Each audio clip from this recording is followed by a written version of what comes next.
The Trump administration is accelerating its push to end the war in Ukraine. The president's Mideast envoy is heading to Moscow next week in hopes of finding a consensus.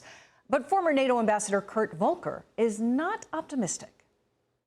The Russians, I think, are just simply going to insist on their original demands and not negotiate at all. They produced a wish list of everything that they want based on what Putin said in Alaska. Rubio was then dispatched by President Trump after seeing how horrific this plan was. Everyone seems happy with this now. The U.S. and Ukraine aligned on this plan, and now the Russians are already laying the groundwork for rejecting it. And a Wall Street Journal opinion piece with this headline: Can Trump deliver Putin? Trey Yingst is live with the latest on this Thanksgiving week. Happy Thanksgiving, Trey, to you.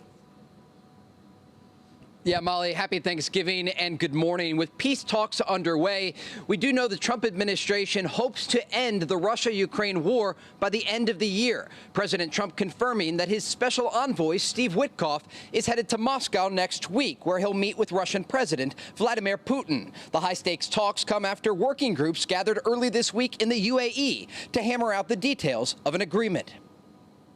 We're having good talks. We started with Russia. We're having some talks with Russia. Ukraine is doing well. I think they're pretty happy about it. They'd like to see it end. And we won't know for a little while, but we're making progress. On the Ukrainian side, cautious optimism was expressed by a number of officials who appear confident about the possibility of a deal that would include extensive security guarantees for Ukraine. Top officials say they hope a meeting will take place in Washington to hammer out the final details of the peace plan. Yes, the Ukrainian side is interested in contact at the highest level in a meeting between President Zelensky and U.S. President Donald Trump, because there are questions, the most sensitive, which can only be discussed at the highest level. Russian President Putin weighed in with similar positivity, but he continues to order large-scale drone and missile attacks into Ukraine that killed multiple civilians this week alone. I'll be happy to inform you about the direction of achieving acceptable and sought-after results for us in Ukraine by peaceful means.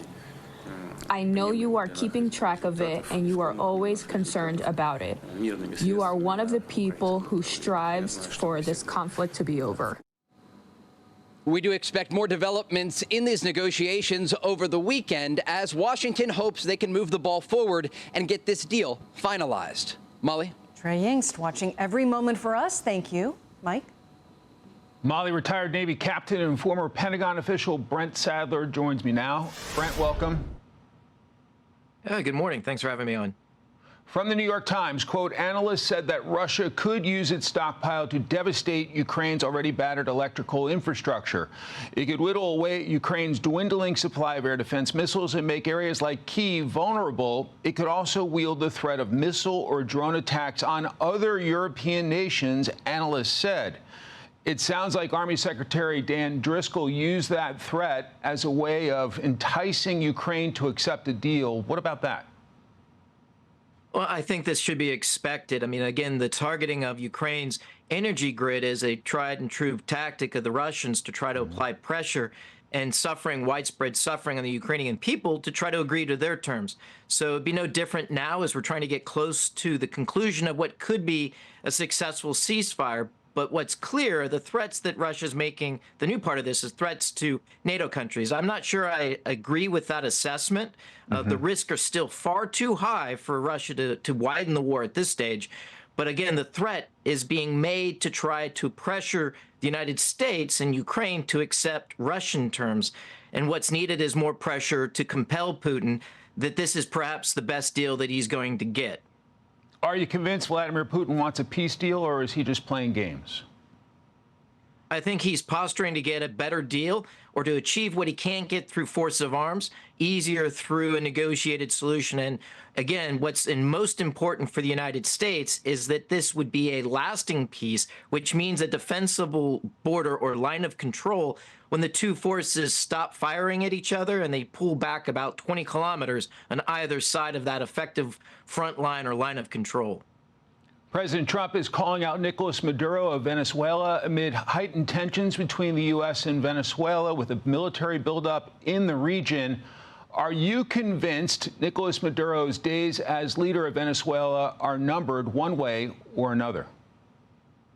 Maduro's future is really tied to the future of the narco cartel business. And if that business can't make money, then Nicolas Maduro's future is done. And right now, with the interdictions that have been picked up, I mean, fiscal year 25 is 3 times the average of interdictions, over 510,000 pounds of cocaine alone. But more needs to be done because that's only about less than 2% of the trade of just that drug that these cartels live and continue to exert their illicit malign influence, both here in the United States, but across Latin America. And so more needs to be done. There's probably going to be a long-term effort to interdict this trade to be effective. But again, Maduro's fate and the cartels are interlinked. If Maduro leaves or is ousted, what would be the impact throughout the region?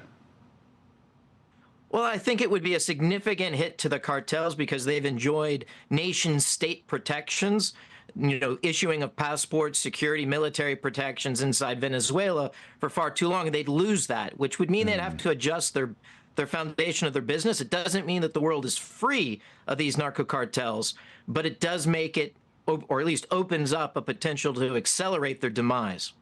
Brent Sadler, thank you so much for your time and your analysis today. I'm Steve Doocy. I'm Brian Kilmeade. And I'm Ainsley Earhart. And click here to subscribe to the Fox News YouTube page to catch our hottest interviews and most compelling analysis.